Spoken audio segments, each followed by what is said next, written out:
예, 오늘 말씀 열왕기하 요시야 마지막 시간입니다. 23장 21절부터 30절 말씀까지.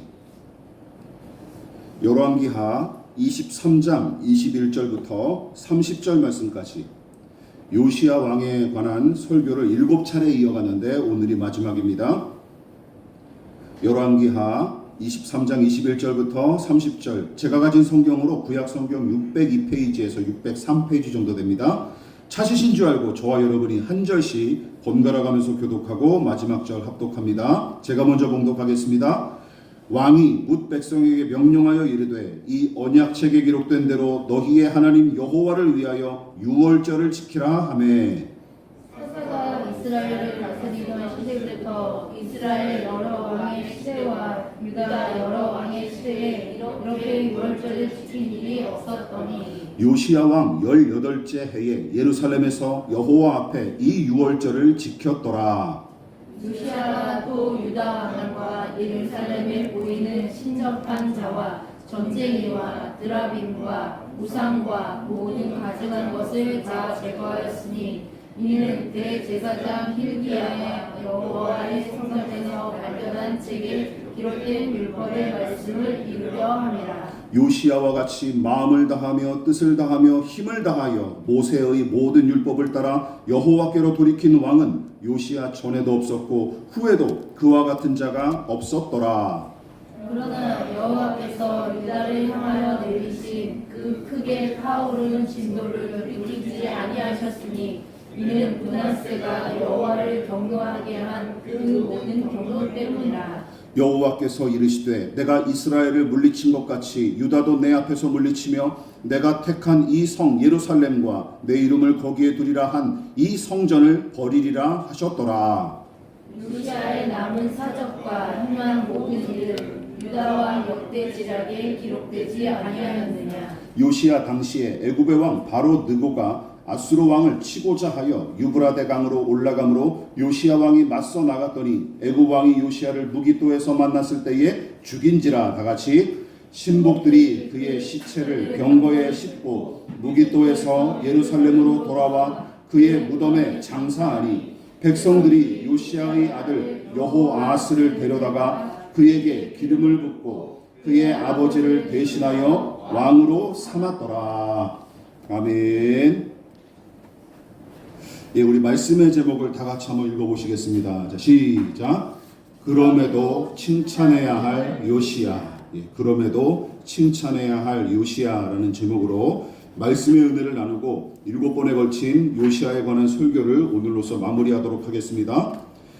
요시야 왕은 남유다 역사의 마지막 선한 왕으로 평가를 받는 인물이고 특히 지금까지 우상과 미신 철폐의 미온적이었던 역대 유다 왕들과 다르게 지속적이면서도 과감하게 종교개혁을 단행함으로써 잠시나마 남유다를 하나님의 나라답게 세우기에 힘쓴 왕으로 널리 알려져 있습니다.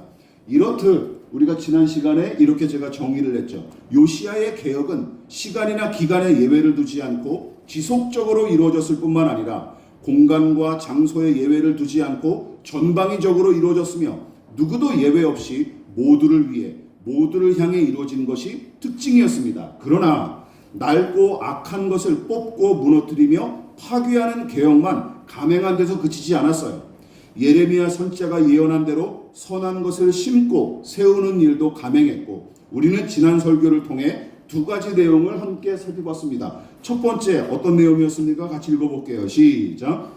요시야는 믿음의 사람들을 추모하고 그 정신을 보존하기에 힘썼습니다. 그러니까 하나님께서 싫어하시고 율법이 금지했던 것들은 단호하게 뽑고 파괴하며 파멸하며 넘어뜨림으로써 개혁을 이어감과 동시에 300년 전에 죽었던 하나님의 사람의 무덤과 그의 유골은 물론이고 그를 대접하려다가 사달을 일으켰던 베델의 늙은 선자의 유골까지 고이 보존하게끔 조치했죠. 왜냐하면 여로보암의 정책 기조에 반하는 일을 감행했던 하나님의 사람과 베델의 이 늙은 선지자는 비록 연약하고 부족한 면이 있었을지언정 결코 쉽지 않은 믿음의 길을 걸어간 사람들이었기에 요시야는 바로 그 점을 높이 사서 두 사람의 무덤과 유골을 보존하도록 조치했던 것입니다. 더불어 그는 뿌리 뽑아야 할 것과 보존해야 할 것을 철저하면서도 신중하게 판단해서 개혁을 단행했죠.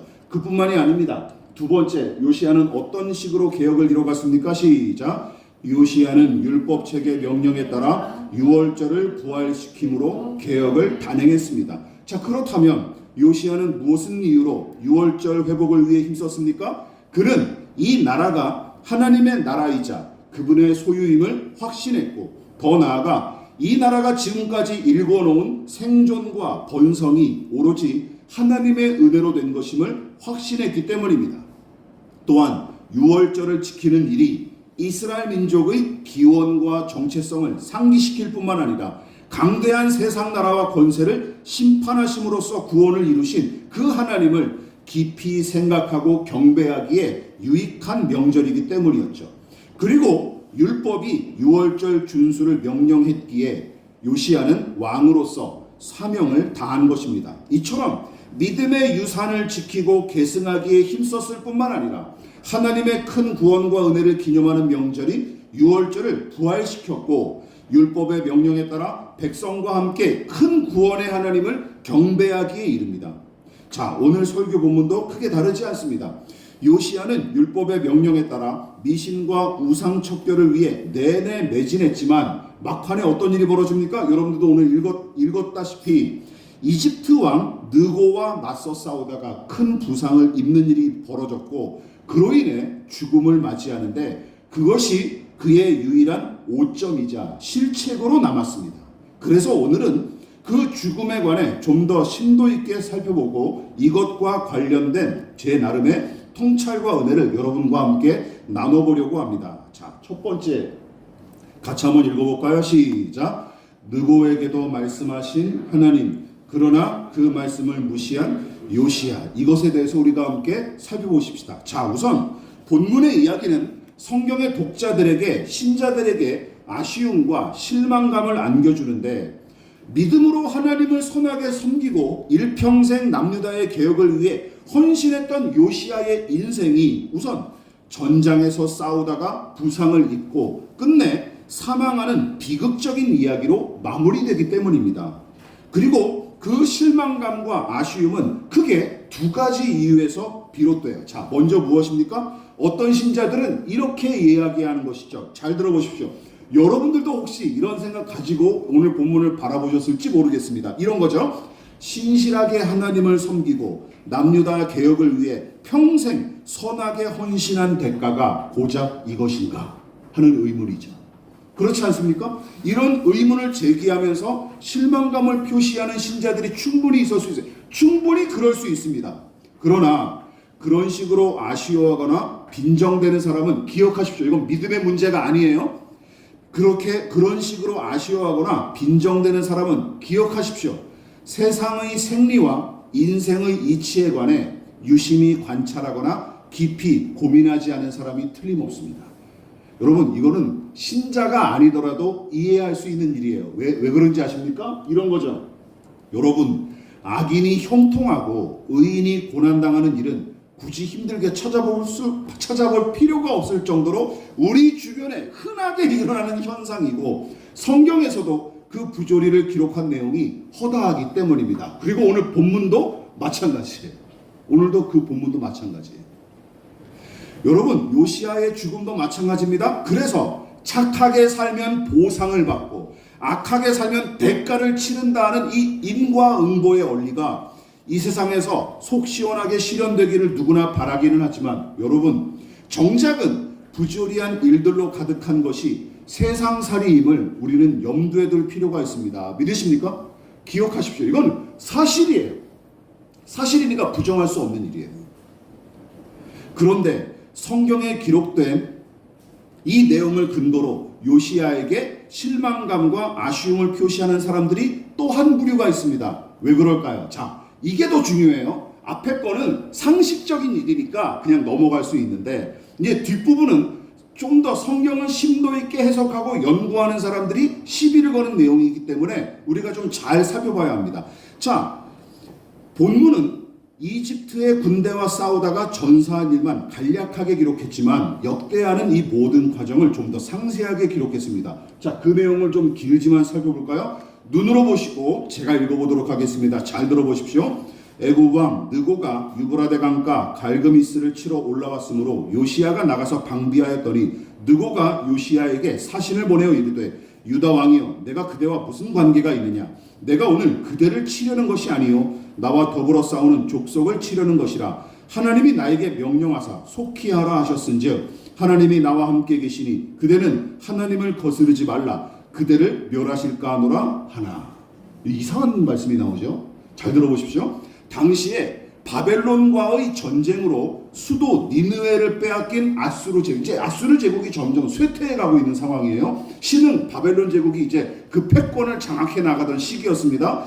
그래서 점점 힘을 잃어가다가 나중에는 수도인 니느웨를 뺏겨버린 아수르 제국은 갈그미스라는 땅을 중심으로 다시금 군사력을 재정비하는 중이었는데 계속된 바벨론 제국의 세력 확장으로 말미암아 곤란을 겪고 있었습니다. 이에 아수르 제국의 붕괴가 이집트까지 악영향을 미칠 거로 판단했던 이집트 왕 느고는 누구를 도왔을까요? 둘 중에 하나를 선택해야 되는, 바벨론이냐 아수르냐를 선택하는데 이놈이 어디를 선택한 거예요? 아수르를 선택한 것이죠. 아수르를 선택한 거예요. 아수르 제국의 붕괴가 이집트까지 악영향을 미칠 거로 판단했던 느고 왕은 아수르를 돕기 위해 이스라엘 땅을 지나서 북쪽에 위치한 갈그미스로 진군하려고 했으나 이집트 군대가 남유다를 치러 오는 것으로 착각했던 요시야는 어떤 일을 벌인 거예요? 느고의 이 해명에도 불구하고 무깃도에서 전쟁을 벌이다가 화를 당한 것입니다. 문제는 무엇입니까? 여호와 하나님께서 이집트 왕 느고에게 뭐라고 친히 말씀하셨어요? 아수르를 도와 바벨론을 철화하고 친히 말씀으로 계시하셨던 것처럼 보이며 느고 왕은 너희 하나님께서 내게 말씀하셨고 나는 남유다를 치러 온 게 아니다 라고 해명을 했으나 요시야는 그의 말을 전혀 믿을 수 없었던 까닭에 덤벼들었고 결국은 화살에 맞아 숨을 거둔 것입니다. 자, 이 부분에서 저는 요시야를 위해서 첫 번째 변호를 하려고 합니다. 여러분은 이 일을 어떻게 생각하십니까? 어떻게 생각하십니까? 그러니까 하나님께서 내게 말씀하셨다는 느고의 말에 꽂힌 사람들은 이렇게 얘기하는 거죠. 야, 요시야가 마지막에 분별력을 잃고 고집을 부린 탓에 비극을 맞았다 하고 평가하면서 그의 마지막도 히스기야처럼 변질한 거로 여겨 실망하는 사람들, 그리고 정죄하는 신자들이 적지 않습니다. 또 이것 때문에 고민하는 것이죠. 아니, 이렇게 신실했던 사람이 왜 갑자기 이런 판단을 내릴까 하고 고민하는 것이죠. 물론 누군가는 야, 이집트 왕 느고가 어떻게 하나님의 계시를 받는가라고 근본적으로 이의를 제기할 수 있지만, 여러분, 창세기에 그랄 왕 아비멜렉이 아브라함의 아내 사라와 동침하려다가 어떤 말씀을 들어요? 내가 데려간 이 여인으로 말미암아 내가 죽으리니 그는 남편이 있는 여자임이라. 창세기 20장 3절입니다. 하나님께서 이 그랄 왕에게 직접적으로 계시하셔서 말씀하신 일이 여기서부터 시작돼요. 그런데 그는 이 말씀을 듣고 벌벌 떨었던 것처럼 기억하십시오. 성경에는 이방인 왕들이 하나님의 계시를 듣고 반응했던 이야기가 무수하게 등장합니다. 무수하게 그러니까 느고 왕이 들었다 해서 이상할 것도 없어요. 그러므로 본문의 느고 왕도 믿음으로 하나님의 말씀을 순종한 것은 아니었을 테지만 기적처럼 들려온 하나님의 음성에 반응해서 갈그미스로 향했던 게 틀림없습니다. 야, 이건 신탁이다 라고 생각했던 것이죠. 문제는 요시야죠. 그는 하나님께서 내게 아수르를 도와 바벨론과 싸우라 하며 말씀하셨고 내 군대는 남유다가 아니라 갈그미스로 간다 하고 전가를 보냈지만 요시야는 이집트의 느고가 남유다를 치기 위해 꼼수를 쓴다고 생각했던 것 같습니다. 그런다고 생각해 보십시오. 저와 여러분이 요시야의 입장이라면 어떻게 하겠습니까? 어떻게 할 것 같습니까? 과연 본문의 요시야와 다르게 이렇게 얘기할 거예요? 아, 하나님께서 느고 왕에게도 말씀하셨구나. 그렇다면 순순히 따라야지 라고 판단할 사람이 과연 몇이나 될까요? 몇이나 될까요? 솔직히 저는 자신이 없습니다. 하나님이 니까 놈한테 말씀하셔? 말도 안 된다라고 생각했을 거예요. 이렇게 상상해 보십시오. 어느 날 일본 총리가 자위대를 이끌고 동해안을 지나면서 야, 하나님과 중국과 싸우라고 말씀하셨는데 우리는 거기에 순종할 뿐이고 대한민국과는 상관없다라고 얘기하면 여러분 믿을 겁니까? 믿을 거예요? 독도 영공으로 지나가는데 믿을 거예요? 누가 믿습니까? 그거를 누가 믿습니까? 느고 왕의 이집트 군대를 바라보는 남유다 백성과 요시야의 시각이 이와 비슷했을 거예요. 이와 비슷했을 거예요. 물론 결론적으로 요시야의 판단은 틀린 게 사실입니다. 그리고 그로 인한 결과는 비참했죠. 그렇다고 그의 실책과 이 비참한 결과가 기억하십시오. 이게 마치 불신앙과 불순종에서 비롯된 것처럼 아주 매도하기는 어렵습니다. 믿으십니까?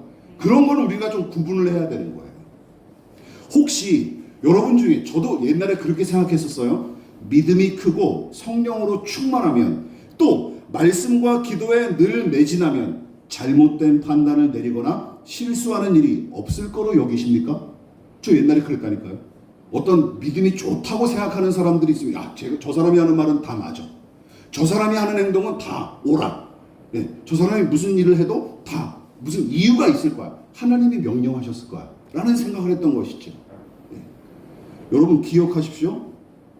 24시간 내내 하나님을 주목하자며 주장하는 목사가 또한 주와 늘 동행하고 그분의 음성이 늘 들려온다는 사역자가 사회 전반에 관한 무식한 말을 마구 내뱉을 뿐만 아니라 몰상식하고 파렴치한 짓을 서슴지 않고 저지르는 모습들을 저는 너무나 많이 봐왔습니다.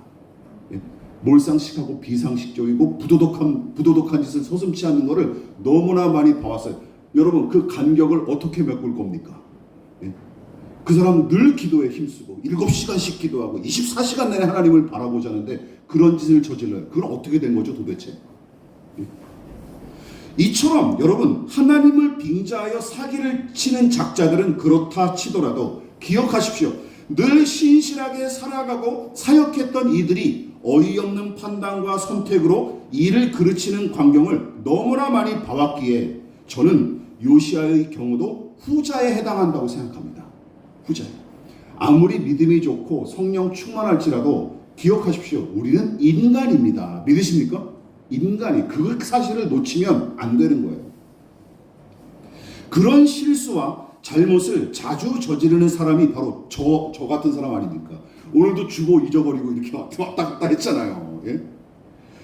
오죽하면 성경이 모든 것을 다 이해한다고 주장하는 사람들, 그리고 나는 올바르게 판단할 것처럼 착각하는 자들을 뭐라고 비판하고 있습니까? 이렇게 비판하고 있어요. 잠언 3장 7절 시작. 스스로 지혜롭게 여기지 말지어다. 여호와를 경외하며 악을 떠날지어다. 여러분, 저 스스로 나는 지혜롭다 하고 여기면서 하나님 행세하는 것, 잠언은 그런 작태를 가리켜 뭐라고 규정하고 있어요? 하나님을 경외하는 신앙에 반대되는 악으로 규정하고 있습니다. 믿으십니까? 이게 악이라는 거예요. 이게 악.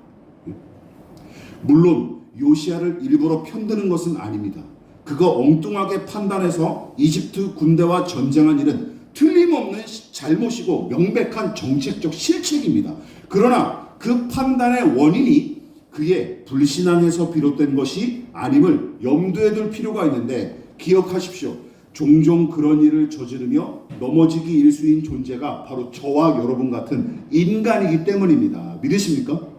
얼마든지 그럴 수 있다는 사실을 기억하십시오. 두 번째, 제가 또 요시야를 위해서 두 번째로 변호하는 것은 이것입니다. 저는 요시야의 입장에서 좀 더 이 문제를 생각해 봤습니다. 여러분, 요시야의 지난 과거를 쭉 한번 돌아보십시오. 제가 읽어볼 테니까 여러분들이 다시 한번 곱씹어 생각해 보시기 바랍니다. 그는 아버지인 아몬 왕의 갑작스러운 죽음으로 8살 나이에 유다의 왕으로 등극했고, 그 당시는 므낫세와 아몬으로 이어진 우상과 미신 숭배가 손을 더 쓸 수가 없을 정도로 남유다 전역에 깊이 뿌리내렸던 시기였습니다. 오죽하면 하나님의 성전이 우상의 전당과 장사치들의 소굴로 전락했을까요?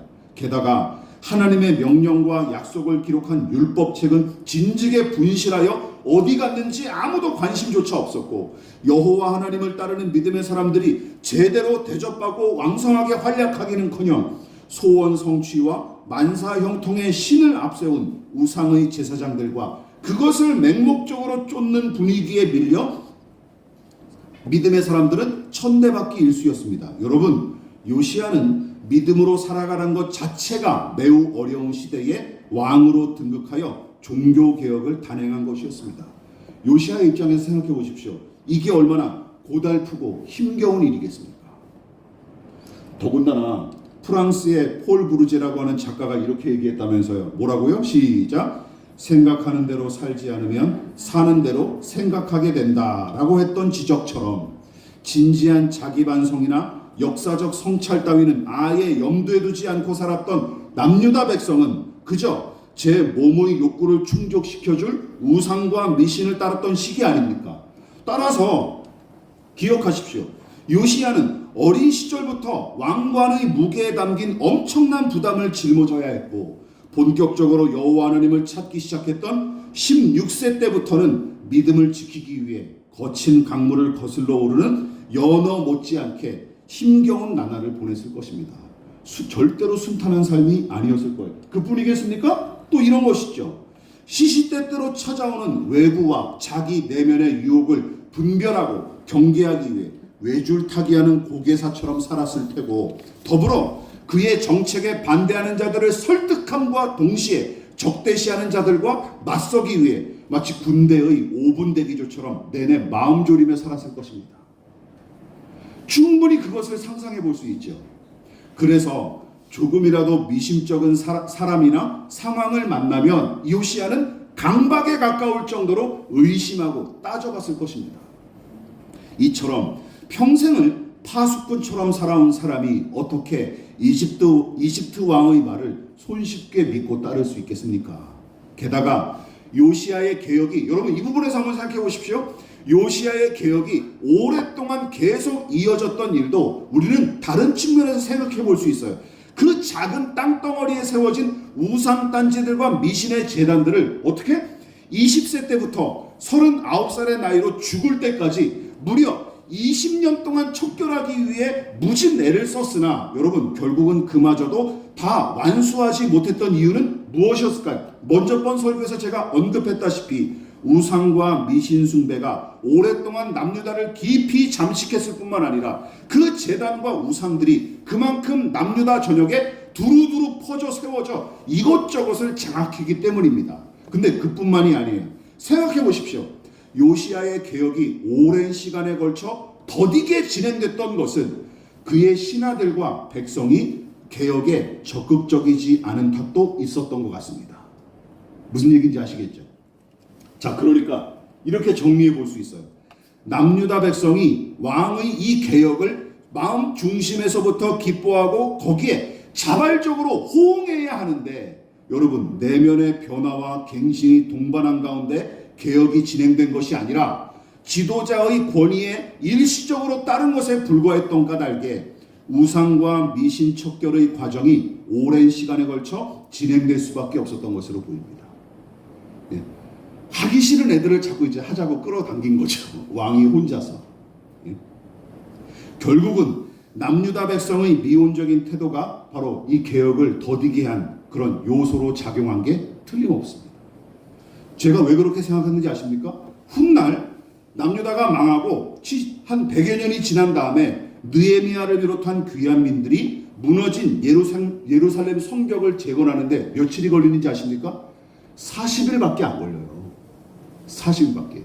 온 귀한 민들이 유다의 예루살렘 주민들이 함께 마음을 쏟아서 예루살렘 성벽을 다시 세우는데 4년도 아니고 40일밖에 안 걸립니다.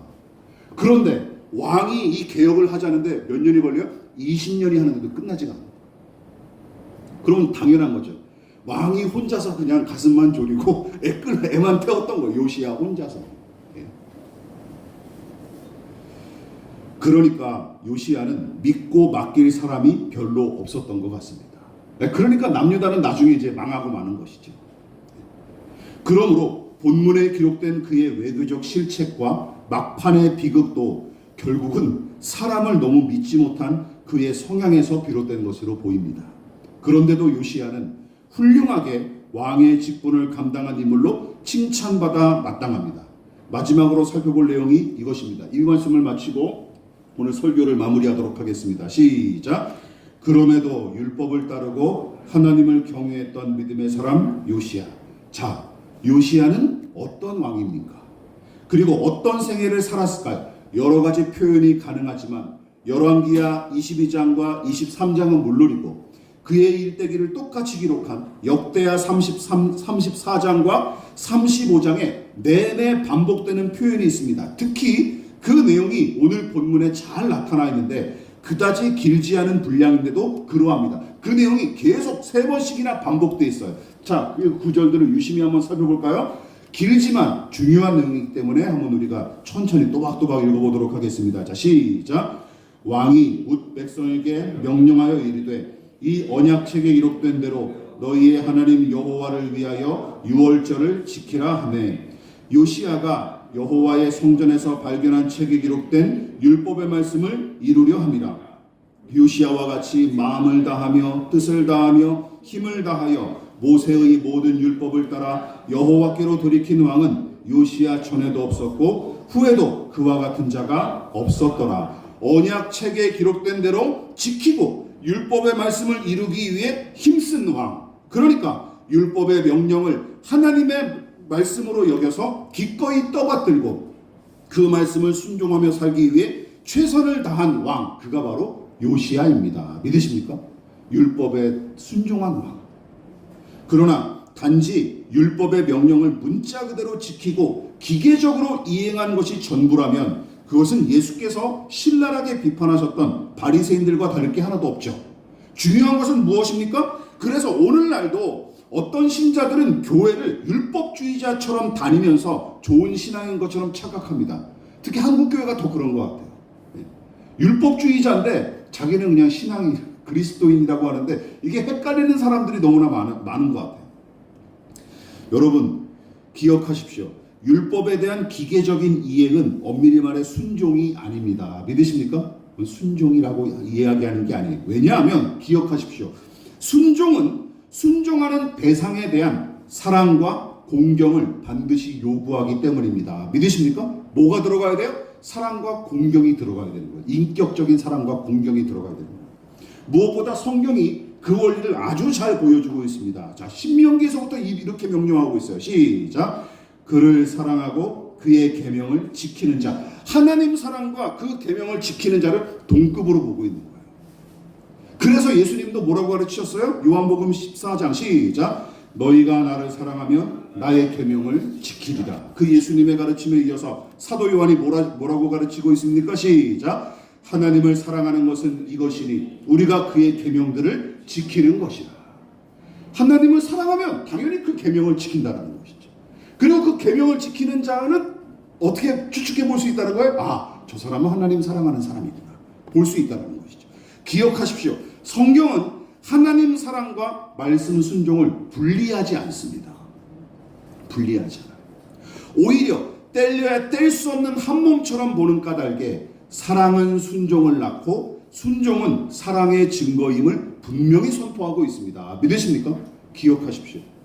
따라서 요시야의 순종은 어떻게 표현해 볼 수 있어요? 요시야의 이 철저한 순종은 하나님을 향한 그의 사랑의 지극한 열매인 셈이고 그가 고난과 희생조차 감수하고 율법의 명령에 순종한 이유도 결국은 무엇입니까? 그만큼 하나님을 깊고 크게 사랑했기 때문이라고 우리는 추측해 볼 수 있는 것이죠. 하나님을 사랑한 만큼 거기에 충성했던 거예요. 그래서 요시야도 평생 불안과 염려에 시달렸고 그것을 극복하기 위해 무수한 희생과 고생을 치렀을 뿐만 아니라 막판에는 커다란 판단착오로 비극적인 최후를 맞이한 탓에 무사람의 비판을 받기도 하지만 그럼에도 하나님을 깊이 사랑한 만큼 그 뜻에 최선을 다해 순종했던 인생이었으므로 저는 얼마든지 칭찬받아 마땅한 사람이라고 생각합니다. 얼마든지 칭찬해야 될 사람. 우리가 본보기로 삼을 사람. 다시 말해 기억하십시오. 흠과 점과 티가 없어서 칭찬하는 게 아닙니다. 예수님을 제외하고 그런 인간은 존재하지도 않습니다. 다만 하나님을 진심으로 깊이 사랑하고 그 명령에 힘써 순종한 인생이었기에 성경은 그의 생애를 가리켜 여기도 나와 있듯이 전에도 없었고 후에도 그와 같은 자가 없다 하고 평가한 것입니다. 가난과 실패와 고독과 슬픔과 아픔과 우울 등의 고난을 요리조리 잘 피한 인생이 믿음과 성령으로 충만하고 하나님께 복을 받은 인생이 아닙니다. 믿으십니까? 이제는 그 결론에서 우리가 벗어나야 돼요. 그 원리를 이제 초월해야 돼요.